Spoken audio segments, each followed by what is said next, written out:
Now at 4, breaking news, music mogul Diddy's mansions raided by Homeland Security. That home, we understand, according to property records, owned by Sean Combs, or Diddy as he is known. That property, again, being searched at this hour. Perhaps being linked to a sex trafficking investigation. Video shows multiple people being corralled around the property. There are reports Diddy's sons were inside his LA home. They were questioned and released. And outside Diddy's $40 million pad, media, SWAT vehicles, dozens of armed officials and investigators descended on the property, seizing boxes of evidence. So what does this raid mean for Diddy and any evidence against him? Law enforcement had enough to get the search warrant. They maybe didn't have enough to get an indictment, and if so, I expect Diddy to be arrested in a matter of days and no more than weeks.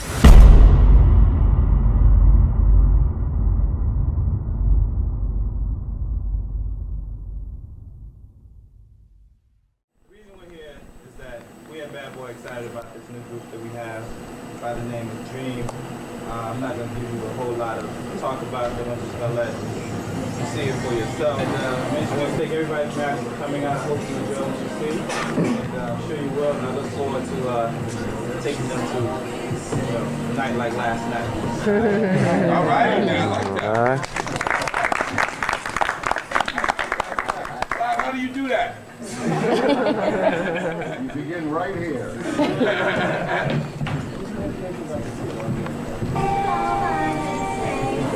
Take them for love,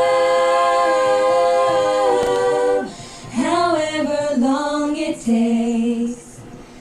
Just wanna dedicate my special song to you. Special song to you.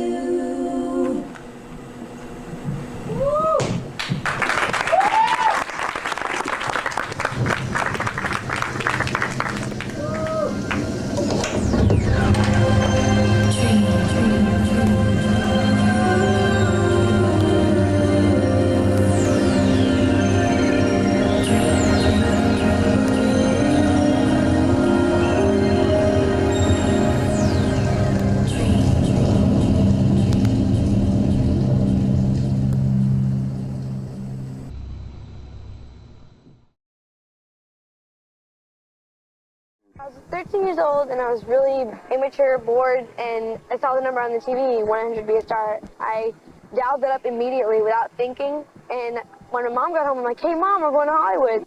While the audition was for a television commercial, the talent scout saw something special in Ashley and recommended she try another audition, coincidentally being held that night. It was for a girl group.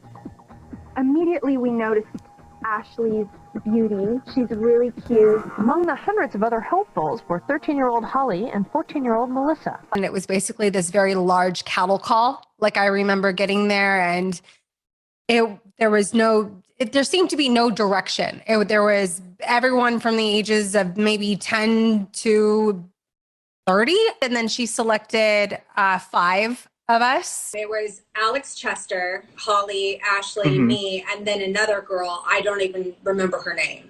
Because all we had, I think we met with her once, and then I don't know what happened. Her parents said no, and then it was the 4 of us at that point. And the girls made the cut. Along with 4th member Alex Chester, the group was originally called First Warning.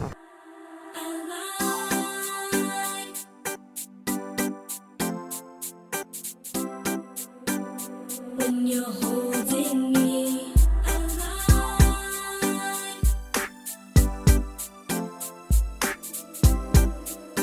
don't take your love away.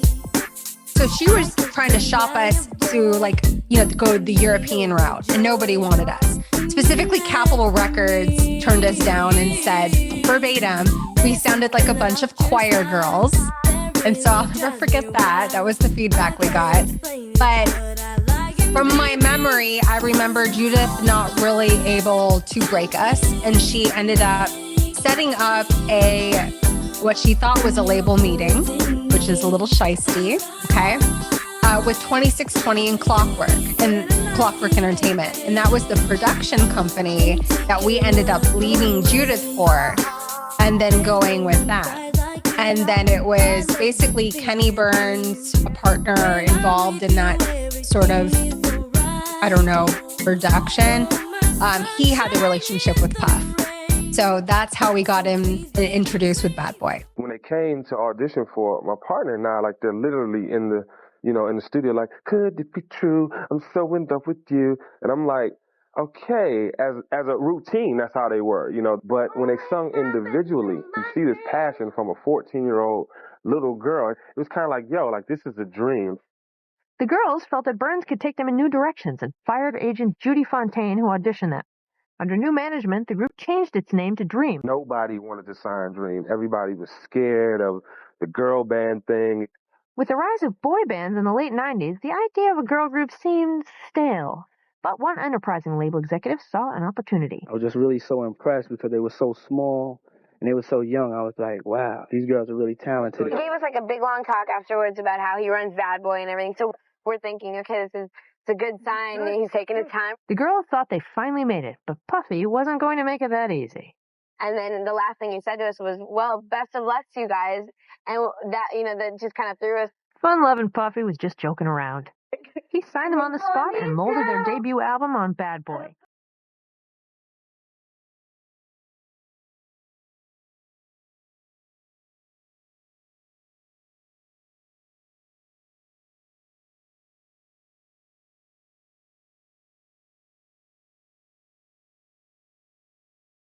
To be perfectly honest, it was one of the worst experiences of my career in life. They sent us to New York City, and we're underage girls, just like 14 years old in New York City, basically by ourselves. So when we got there, we weren't fed. And that was a lot of times. They didn't feed us a lot of times. So it was like 48 hours before we got an actual meal. And I remember being so hungry and so tired. It was terrible. I do wonder if that was like a tactic. Oh, that they absolutely. employed. Most of the time, our meals were you could only eat like a white chicken breast and some vegetables.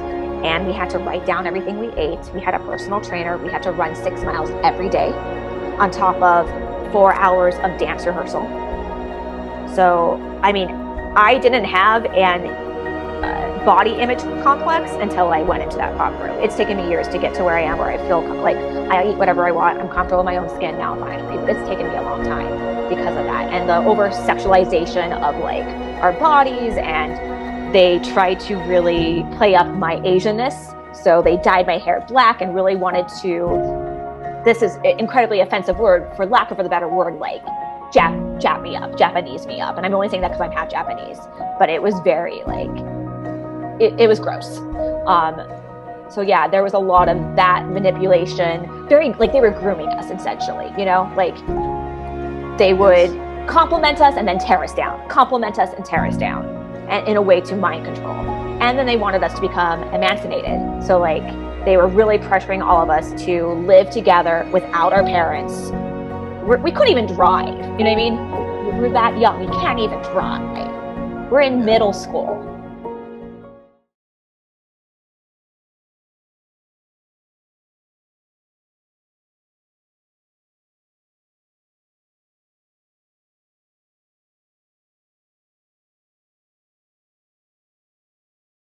Vincent Herbert became essentially, he's the one who gave us the Dream sound, I guess the sound architect for Dream. So it was really Vincent, and I'm sure Debbie Hammond, she owned Clockwork, had a part of it. So I'm sure it wasn't just Vincent, but Vincent was the mastermind. He was the creative genius behind it.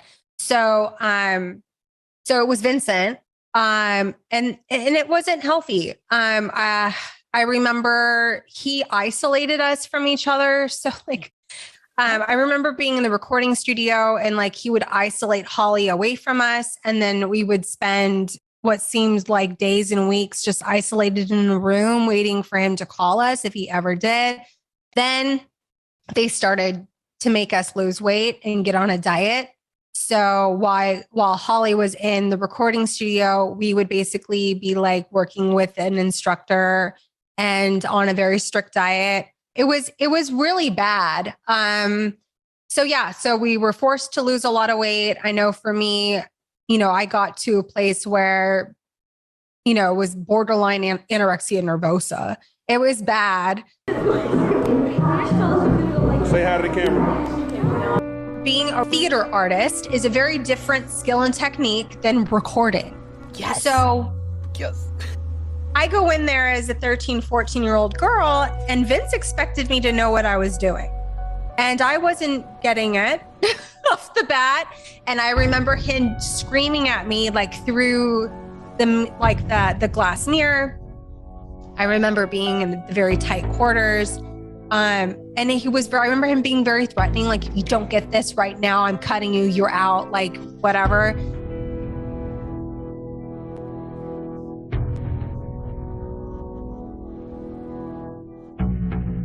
It did affect my mental health incredibly. Thank God for therapy now. You know, that's all I can say. Thank God. But to this day, I get into a recording studio and I have PTSD reactions to being in a studio.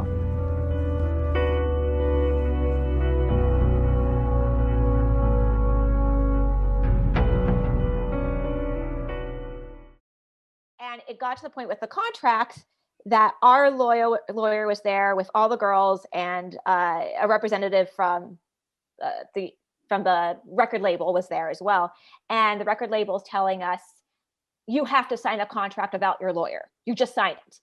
There is no, you don't get a look at it. You can't have any negotiations. You sign it. And, you know, at the time we're 13, 14, 15 years old at that range. And my mom's a lawyer. So my mom's like, oh, hell no. She is not signing a contract without reading it. Like, WTF. So obviously I knew that just in general, because I had been in the business since I was 5 already. So I knew that you don't sign a contract without your lawyer looking at it. And so it was my choice then to not sign the contract and leave. But they forced your hand. And of course the girls were like, I want to sign, I have to sign it. And I do remember, I forget which girl it was, but she was like crying. She wanted to sign it. And her mom was really like, I don't know. I really don't know. And then the girl just signed it regardless. But I did not think it was safe. And at that time, it had already been so toxic, so incredibly toxic, the experience, and abusive, that it was actually a relief to get out. They would not let an attorney review our contract. They were like, sign this contract. So we were basically forced to sign a contract under duress. I had no idea. Essentially, wow. Tacky. Yeah, they made our parents. It was basically like, if you don't sign this contract, we'll replace your daughter. And that's actually how Alex got cut, because her mom's an attorney and her mom refused to have her sign the contract. Wow. So she was essentially cut from the group. We went into the contract in general, like, you know, it was like, you know, here's a dream. Here's your dream. This is what you want to do.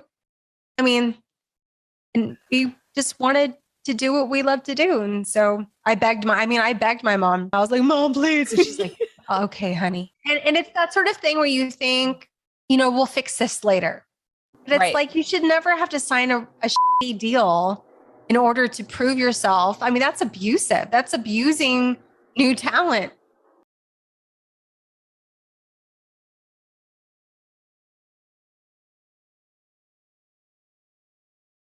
We were looking for a 4th member, and Diana was my best friend from junior high school. So I called her up and she auditioned for the girls, and that was it. We loved her. Diana, what a good best friend to have. I know, really.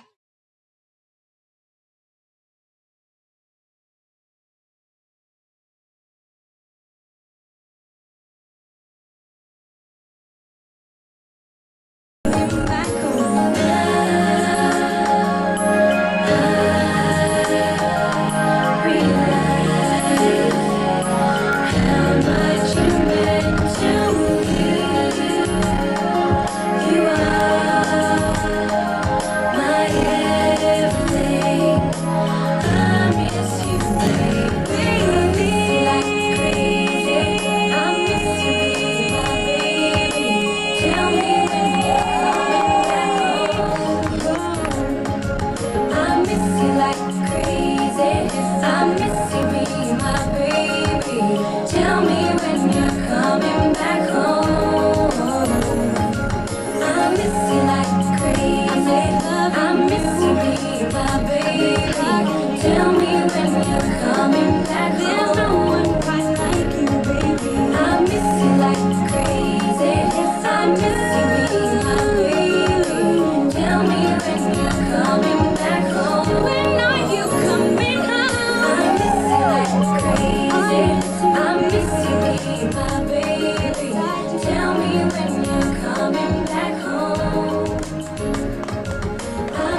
Like crazy, I miss you, be my baby. Tell me when you're coming back home.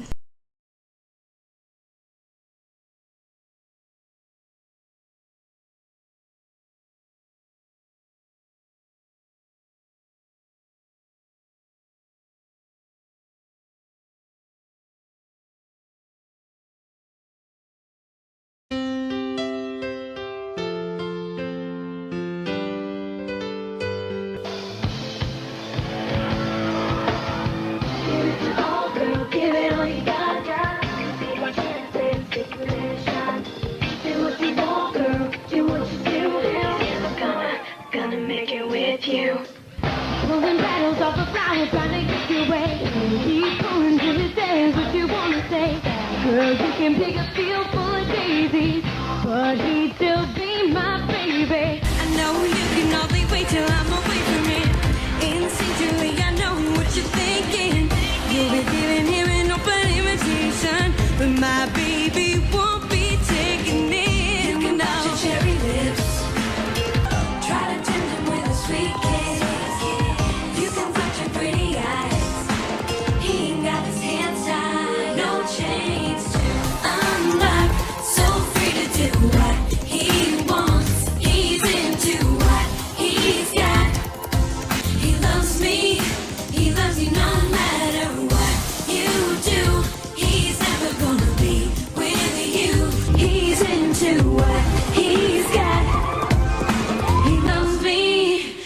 Not.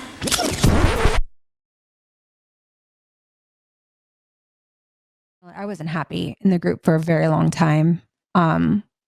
Yeah. So it wasn't a hard thing for me to decide because I knew what was best for me and what I needed. And I felt like it just, was not a healthy, as much as I appreciated and I loved it. I mean, I loved it, but at the same time, there was a lot of unhealthy dynamics that were just not okay. I was made to agree that in order for them to release me, that I would not do music of my own. And at that point, I had such a sour taste in my mouth from the music industry that I didn't really want to pursue music at that point. So, that's when I was like, okay, well then I'll go after acting, and that's what I'll do. So I know if you go back and you look at the press release, I guess it was like, oh, I'm leaving the group to pursue an acting career, which was not true. I was leaving the group because I was unhappy, and an acting career was the only other medium at that time that I could think of to kind of springboard off of, because I wasn't allowed to pursue music. They wouldn't release me. I wanted to leave, not because of the girls. I loved you girls. It wasn't a matter of that. It was, didn't feel like it was like a really healthy sort of working dynamic with a lot of the other people on our team. Right. And, I just was not happy.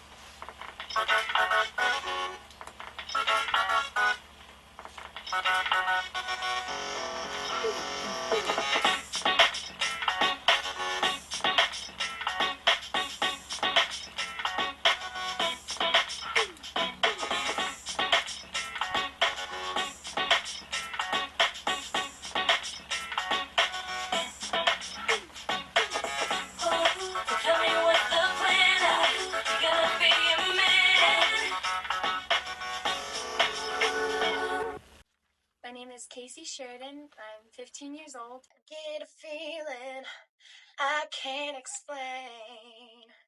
Whenever your eyes meet mine, my heart spins in circles, and I lose all space and time.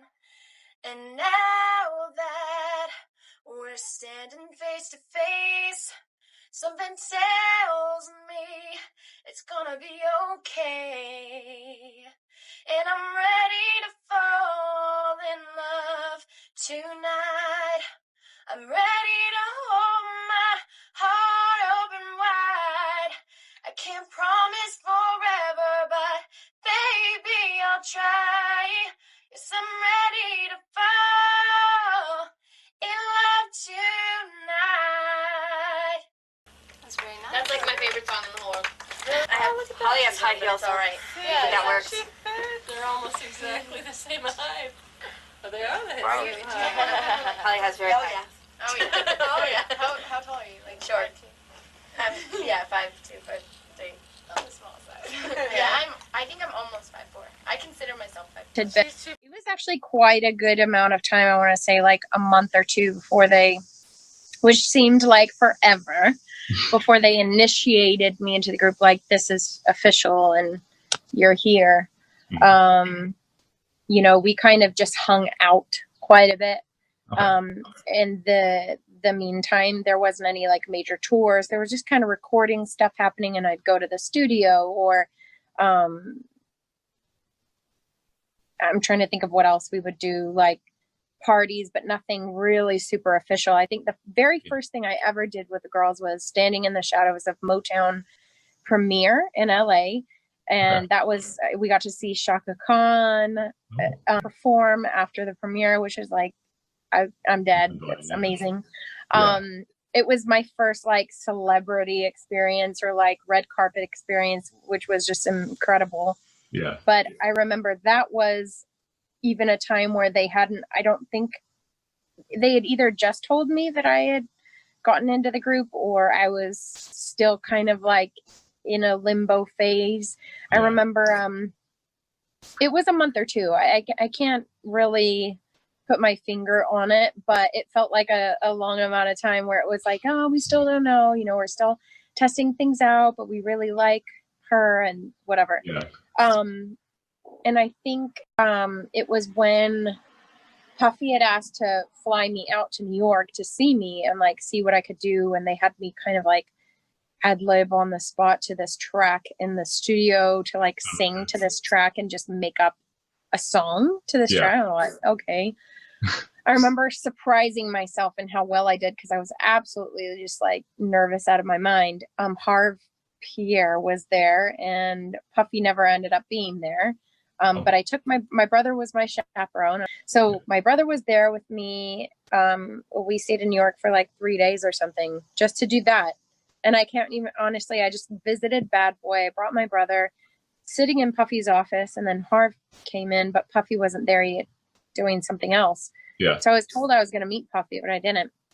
So I ended up meeting Puffy after I was officially in the group. So that was like the final icing on the cake of like, okay, after you fly to New York, we can, we get the approval, the stamp of approval from the label. You can be initiated into the group, like officially, you're an official member. On today's show, we give you backstage access to your favorite stars. We meet the newest member of Dream. We kick Dream, guys. Look, they got a new member. She's beautiful. Hi, I'm here with Dream. Is there anything you want to say to your fans today? Basically just that we're happy and that we've been working really hard and that we have an awesome new member.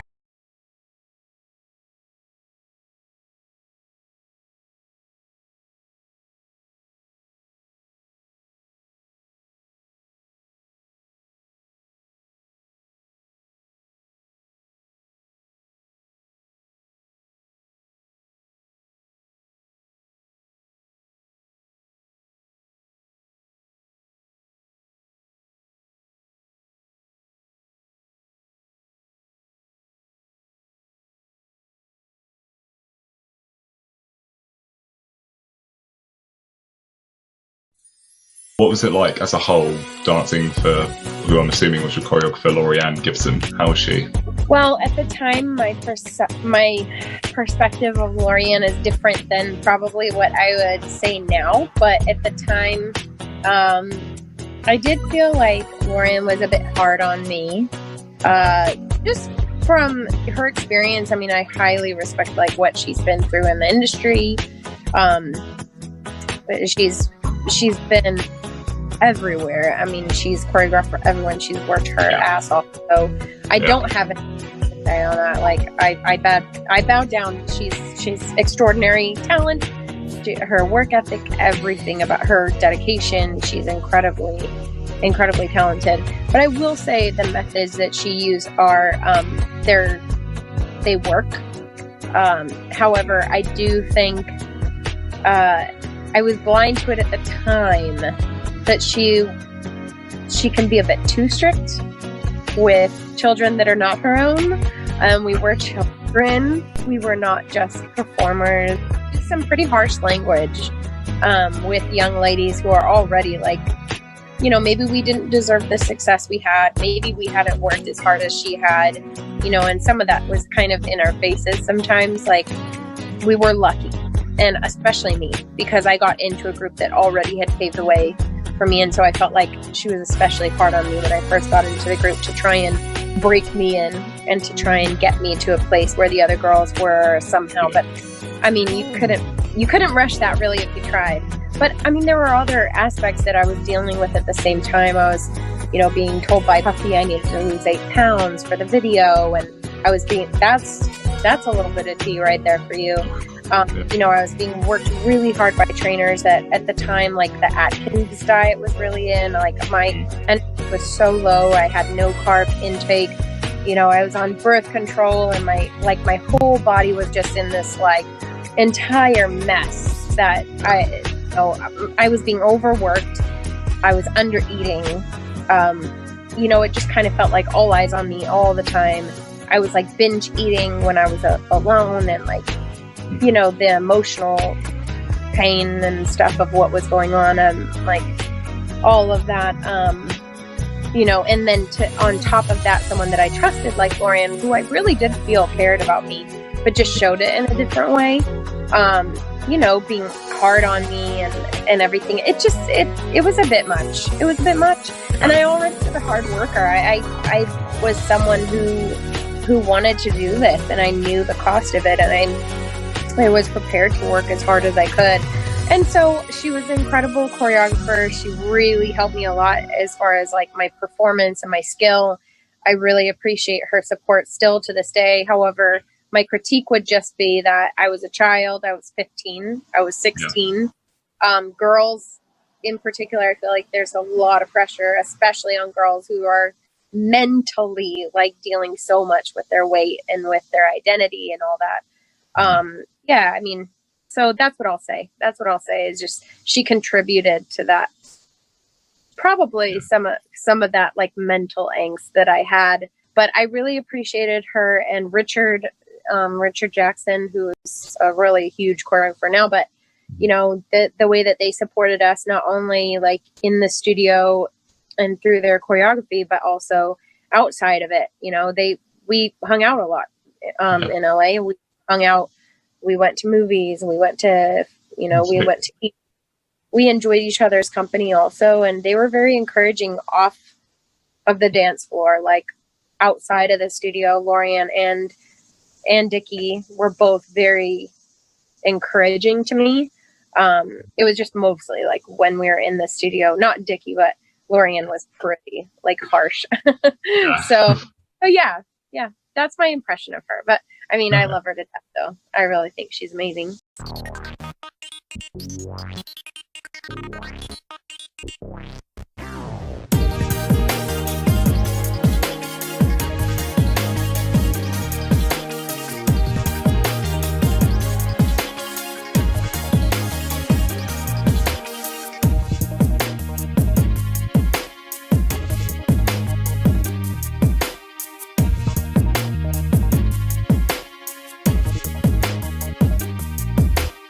What happened was he wanted to do this song called Crazy. We didn't even want to record it. We didn't like it. We didn't relate to it. It wasn't our vibe. We had already made this bomb ass album. We had done 80 songs. And he wanted to do this one last song. And we hated it. We didn't even want to record it. And he made us record it. And then he chose it as our first single. And we were like, no, this is a bad idea. And he felt differently and really, really felt strongly about it.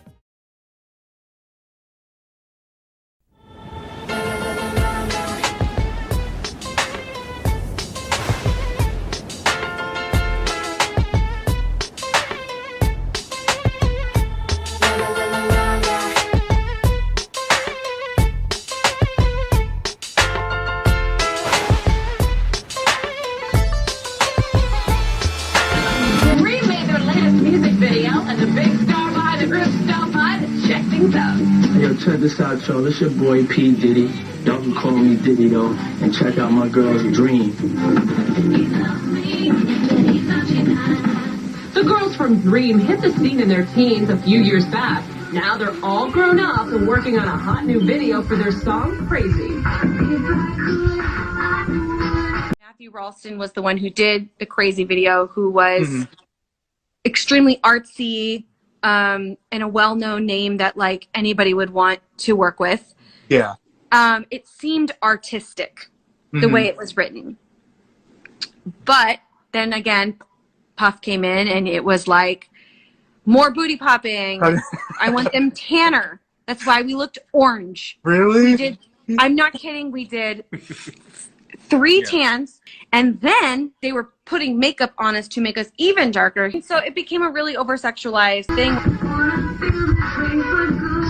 Yeah, I think they're a little bit more bossy now. Diddy executive produced their new album called Reality, set to drop in September. Yeah, just like that, Mom, just like that. Me and Ashley both have different opinions because we were both in different places, and you know, I personally, this is Diana, I wasn't comfortable with it at 17 years old. I felt like I was being asked to do something that I didn't want to do, and I'm all about being sexy in my own way, but in that video, it was fun, but I felt like it was too much for me at that time, personally.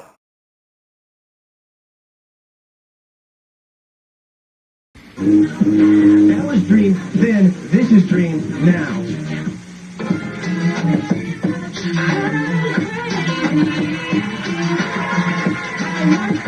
Mama, look at your boy. Did he done right?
And I'm in my room and I call her back and she said, you know, basically that she was leaving the group. And I was like shocked.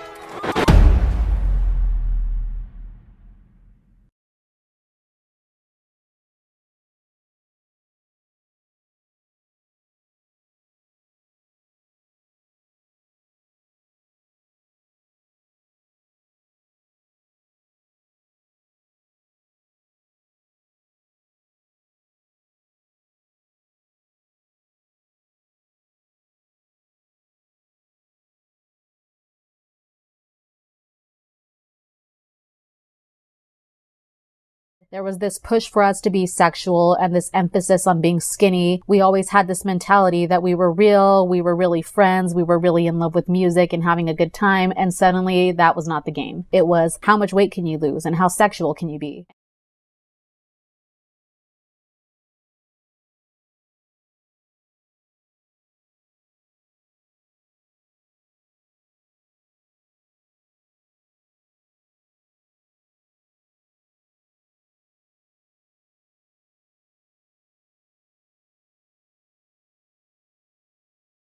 Dream. 4 young ladies from California. They can sing their asses off. They sexy as hell. They got a lot of charisma, a lot of flavor. We happy to have them on the Bad Boy Fam. They the babies of the crew. They like our little sisters. They a nice addition to the team. They sold 1 million records too on their first album. That don't mean nothing. This album's better than that one. So check it out. This is Dream.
You're going to get your high school diplomas. Yes. Yeah, Yes. you have somebody making sure that the deals you signed are good, and you're not going to end up like broke and holding up a dry cleaner. Yeah. Get a great lawyer that has your back, that has good recommendations, that you know for sure is not also going to screw you. Get a lawyer who cares. A lawyer who cares. And make sure that, that they're checking everything. And you are just laying it out about a contract that you had to sign when you were 15, like a 2-inch thick contract that 13 likely by then, but yeah. What'd you say? I was like 13. Oh, at that point you're only 13. Okay, even more traumatic, right? And all of your albums and everything, royalties, you've barely seen anything? Is that right? Oh, we've never seen a royalty. Oh my God. How? Never. How is this possible? I want my money. Yeah. Straight up. Like, I'm tired of pretending like what the dent that I made, my group and I, our talent and our, like, what we've done on this planet is so insignificant to all the people who made money to us that they can't even give us our pennies. I'm not a kid who can just go back to college. We've got a family to support and I don't make any money doing this. For them to say, yeah, it's gonna be a long time till you make money. Cool. So tell me again why we pay for this every month? Everything has been revolving around your career. I'm doing it for the both of us. Do you think that it's easy for me to freaking go out and do these meetings, not get paid, cocktail waitressing, serving dirty, nasty guys who just want to stare at my tits all night? People telling us, the game has changed. You don't know. I do know. They're not stupid. And as an artist, we get no respect. And we did all those years. We built up all this shit, and then we have what? We built it for nothing.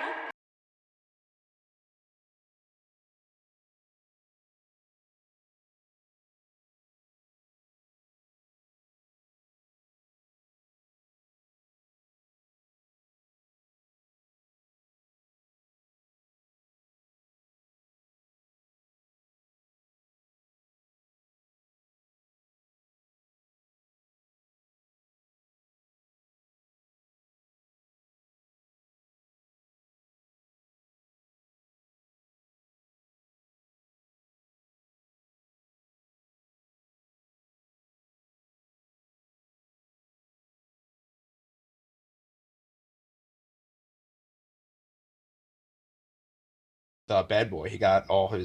He gave the rights back to a lot of Bad Boy artists. Any comment? Yeah. I just want to throw you the facts, okay? Sure. The deal that we were offered, and when I say we, not every artist got it. Like Day 26 did not get it. This is what it is. You can have your rights back to your music after Puff went under and somebody else bought our catalog. So this is long after we have 2 double platinum albums, $14, $15 an album from 2 million albums is, what is the math on that? 48 million? Yeah, something like that. I'm a mathematician, but maybe. So $48 million somebody made on me. Yeah. I did not make anything. When I said I did Christina Aguilera for free, I didn't do Christina Aguilera for free, but the record label recouped it all. We were in debt at the end of that tour. Yeah, it's pretty crazy. So I worked for free for the first 6-7 years of my career when this benevolent man who's just now had a change of heart and has decided to pay us as talent and also as writers. We're credited with publishing. So basically, we only get the amounts due since Sony bought our catalog. Okay. So streaming for the past couple years, it's about $800, $900, some in the hundreds, okay? And in order to get that, I have to release him for any claims or wrongdoings or actions prior to the date of the release.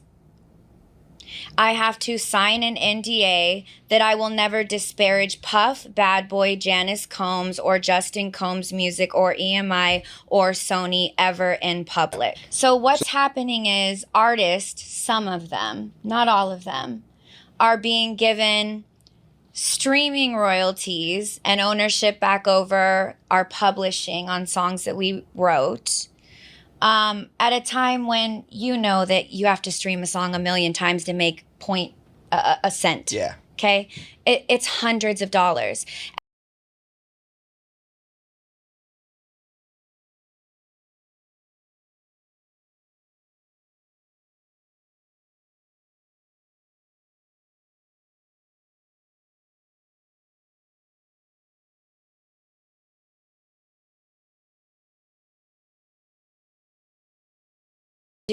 I would like to do a documentary for Hulu or Netflix or Amazon, a streaming site on boy band and girl bands that fit the criteria of a certain amount of status. Yeah. Platinum albums, awards, etc., Grammys. The stories that we have to tell during a time in music where there were gatekeepers, there were people that owned labels like Puff running things, and the way that the divisions and the divisiveness occurred, and the things that we experienced between each other and us against the system are fucking insane.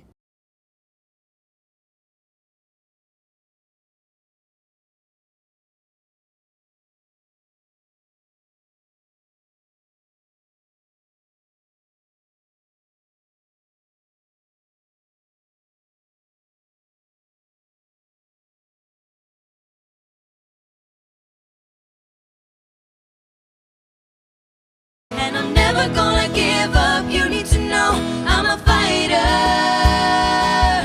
I believe, I believe, I believe, I believe, I believe, I believe, I believe, I believe, I believe. Oh, I believe. Yeah, yeah, yeah, yeah. I believe, I believe, I believe, I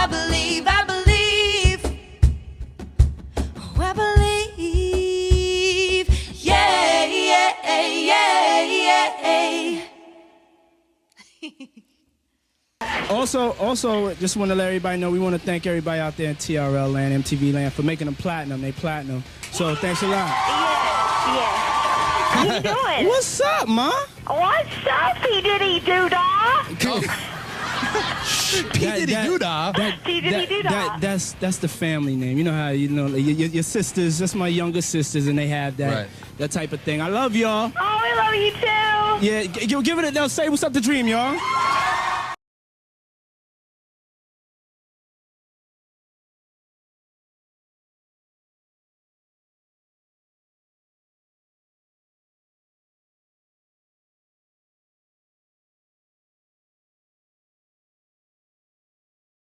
This is my own, like, I'll air like a little bit of my own dirty laundry on here, but the girls would call me Eeyore sometimes because I was so depressed. I was great on camera. I was like great in front of people.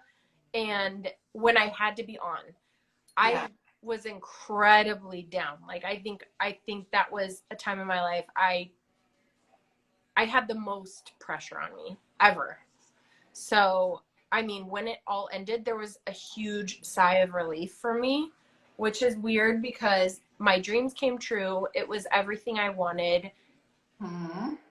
There was so much about it that I loved. Like, I loved the girls. I loved performing. I loved every aspect about photo shoots and all that stuff, like all of that. But there was just a huge sigh of relief when it ended because I was like, I can eat a fucking cheeseburger in peace, you know, and like not have to write down what I ate for the day or like hear Puffy talk about how I need to lose 8 pounds for this video, you know, any of that. But I just felt a huge sigh of relief that I could wake up when I wanted and do what I wanted and no one was watching me. Right. So much pressure to be skinny, yes. And I wasn't. I was on birth control for acne. Like, I had acne. I had, you know, my body was fine. My body was totally fine, but I wasn't miniature. Like, I was, you know, muscly. I know that we got picked apart, each one of us. I mean, they would pick apart things about the other girls. I know the girls would pick apart things about themselves. I mean, we heard it. We heard it from the team. Like, I remember after Puffy telling me that, you know, our location manager was like making sure that I was like not eating things that the other girls were eating, that like Ashley and Diana could eat because they were just skinny girls or petite girls. Yeah. And he was saying like, you shouldn't order that. Like, you should order this, like getting a salad instead of whatever. I couldn't even eat fruit. Like, I couldn't even have any type of sugar. It was the Atkins thing was like popping off in society, and it was honestly like the worst thing ever. Like, my mind truly was warped with absolutely like with the food thing, and then I'm like, okay, add on top of that like famous people are telling me I'm fat. Like, one of the biggest stars in the world, like Puff Daddy, like lose 8 pounds. Okay, 8 like pounds. fuck my life.